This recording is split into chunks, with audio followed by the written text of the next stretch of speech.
네, 어제 아침에 우리가 32장 1절 이하의 말씀을 함께 말씀을 나누면서 한 왕을 통해서 다스리는 나라에 대해서 언급하셨습니다. 왕의 통치가 한 왕을 통하여 이루어질 것이라는 것입니다. 그리고 오늘 아침에 읽었던 9절 이하의 말씀을 통해서 현재의 이스라엘의 안일함에 대해서 경고하고 있습니다. 이스라엘 백성들의 영적 무지를 지적하고 있는 것입니다. 현재의 상황은 아수르의 위협이 눈앞에 지금 있는 상황인데 그럼에도 불구하고 백성들은 전혀 이기 의식이 없이 경솔하고 안일하게 살고 있음을 지적하고 있습니다. 백성들은 주변의 변화에 대해서 무감각하고 또 세대를 분별하는 영적 통찰력이 그들에게 없었음을 이사야는 지적하고 있습니다.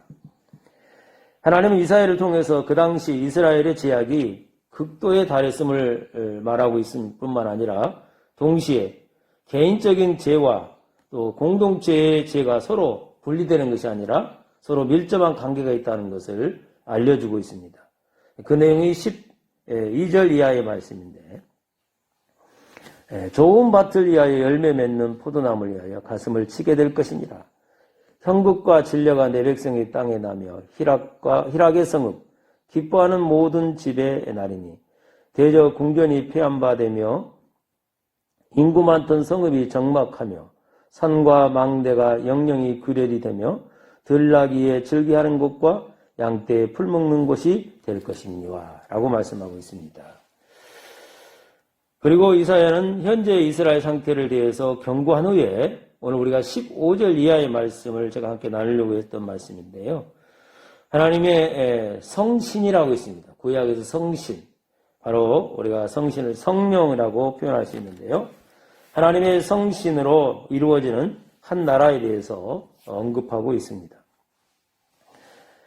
장차 의로우신 왕이 오셔서 통치할 때에 하나님께서는 바로 성령을 부어주시고 하나님과 또 인간과 또 자연 사이의 온전한 조화를 이루게 하실 것이라고 하면서 성령의 임함과 그 결과를 극적으로 말씀하고 있습니다.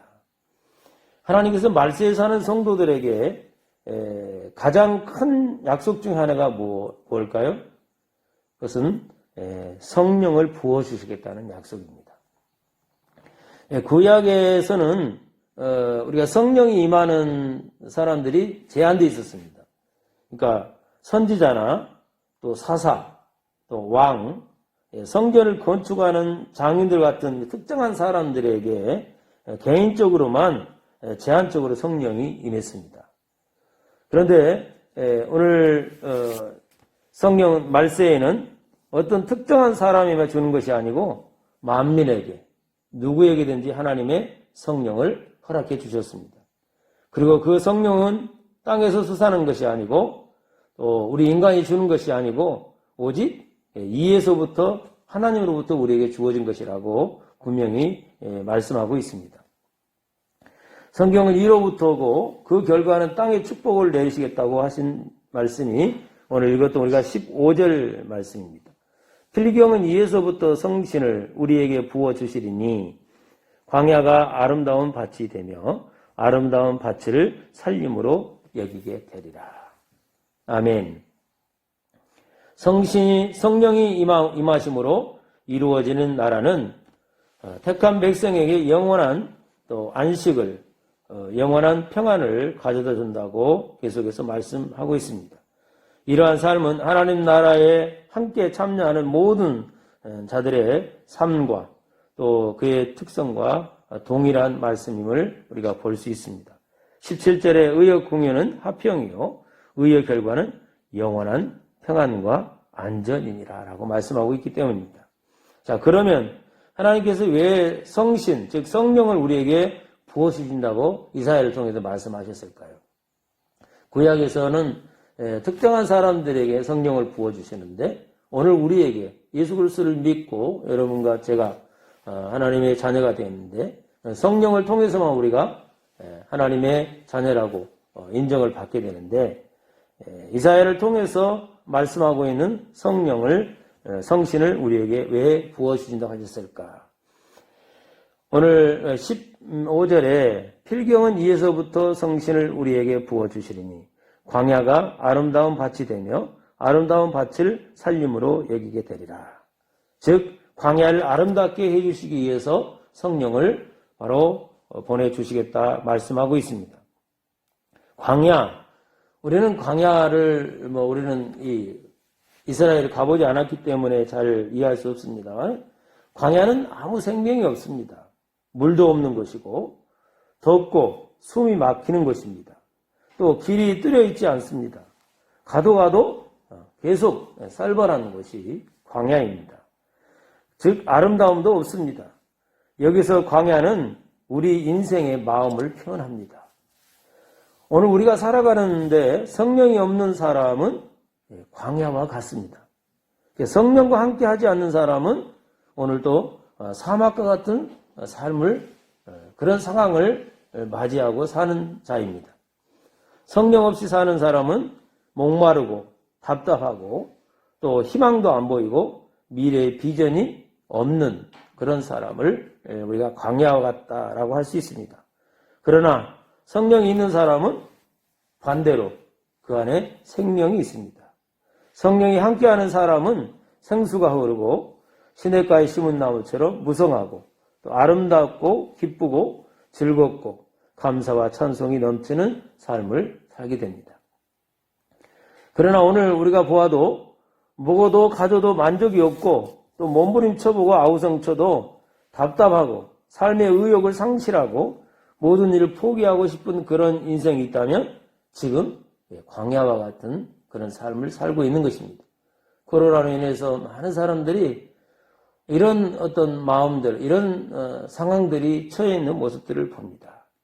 그런데 하나님께서 성령을 부어주셔서 광야가 아름다운 밭이 되게 해주시겠다고 이사야를 통해서 말씀하고 있습니다. 그래서 우리의 마음이 어떤 마음으로 우리가 가지고 주님이 주신 은혜의 말씀을 받아야 되느냐. 성경은 마태복음 13장에도 주님이 여러 마음을 표현했습니다. 길가와 같은 마음, 돌짝과 같은 마음, 가시떨기 같은 마음, 좋은 땅의 밭. 네, 우리의 마음은 어떤 마음인지 우리가 좋은 땅에 뿌려졌을 때 많은 열매를 맺는다고 있습니다. 우리 마음속에 어떤 마음으로 어떤 것들이 심어졌느냐에 따라서 거기에 나게 되는 것이 결과가 분명히 있게 되는 것을 볼 수 있습니다. 우리 예수 믿는 사람들은 어떤 상황에서도 우리가 기쁨으로 열매를 맺어야 되고 또 그 기쁨으로 우리가 살아가야 된다는 것도 깨닫게 됩니다. 하나님의 성령이 임하면 오늘 이사야가 말씀한 것처럼 광야가 아름다운 밭이 된다고 분명히 약속하고 있습니다. 길가와 같은 마음도 돌짝과 같은 마음도 가시떨기 같은 마음도 아름다운 밭이 되어진다는 것입니다. 두 번째 보니까 16절에 공평과 의가 생활 속에 있게 하기 위해서 성신을 주시겠다고 했습니다. 16절 보시면 그때 공평이 광야에 거하며 의가 아름다운 밭에 있으리니 라고 있습니다. 불의와 거짓이 난무하는 이 때이지만 하나님의 성령이 함께하는 자에게 공평과 의가 생활 속에 나타나게 된다라고 말씀하고 있기 때문입니다. 우리 마음을 헛된 것에 우리가 마음을 뺏기면 우리가 우선순위를 정할 수가 없습니다.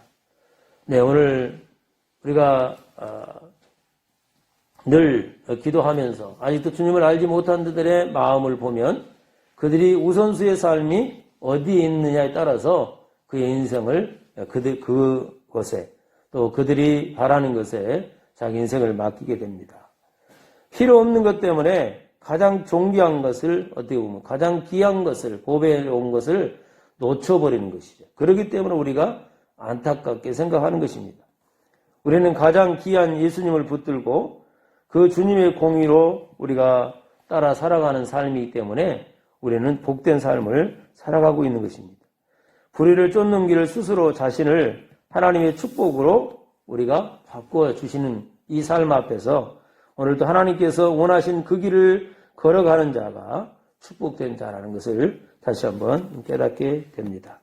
하나님께서 이 새벽에 우리 권사님과 우리 시사님들을 통해서 주시는 은혜를 따라서 우리가 성령을 통해서 우리에게 이 발걸음을 옮겨주시고 그 성령을 통해서 우리에게 힘을 주시고 그 성령의 능력으로 우리가 살아갈 수 있다는 이 자체가 하나님의 나라와 의를 구하며 함께 주의 영광을 위해서 사는 이게 얼마나 복되다라는 것을 다시 한번 새삼 또 깨닫게 되고 감사하게 됩니다. 세 번째 17절 말씀 마지막 보고 말씀을 마치기를 원합니다. 의의 공연은 합병이요 의의 결과는 영원한 평안과 안전이니라.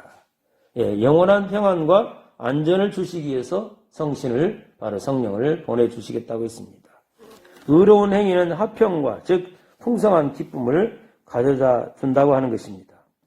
세상이 아무리 안악하고 절망적일지라도 예수님은 반드시 의와 평강이 지배하는 나라를 이루실 것이므로 우리 믿는 자들은 낙심치 말고 화평과 안식을 축복을 기다리면서 우리가 오늘도 변함없이 하나님을 찬양하고 믿음으로 살아가야 된다라는 것을 말씀하고 있습니다.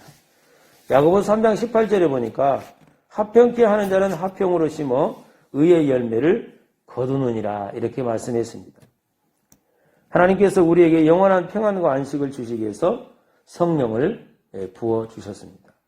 영원한 평안, 그것이 바로 주님께 주시는 우리에게 축복입니다. 그거는 주님께서 보장해 주셔야만이 우리가 그 평안을 우리가 약속하신 것을 누릴 수 있다는 것을 기억하게 됩니다. 네, 오늘 이사야를 통해서 32장에서 마지막 성령을 보내주신 이유 가장 중요한 것은 그 성령을 우리가 예수 그리스도를 통해서 주님이 가시면서 마지막 내가 너희에게 보낼 성령 보혜사를 너희에게 보내겠다. 그 보혜사 성령이 믿는 자 속에 오늘 우리 모두 속에 그 성령이 함께 임하고 함께 우리가 거하고 그 성령과 함께 오늘도 우리가 살아가는데 성령이 주시고자 하는 이 은혜에 이사야를 통해서 그 당시 제약에 빠져 있고 하나님을 거역했던 그들에게 너에게 성신이 임하여서 너에게 이런 아름다운 하나님의 축복이 임하게 될 것이다 라는 말씀을 기억하면서 우리에게 주어진 성령이 내 안에 계신 그 은혜를 오늘도 마음껏 우리가 찬양하면서 또 감사하면서 내 안에 있는 주님의 성령을 통해서 오늘도 주님과 함께 승리하는 복된 하루가 되기를 주의 이름으로 축복합니다.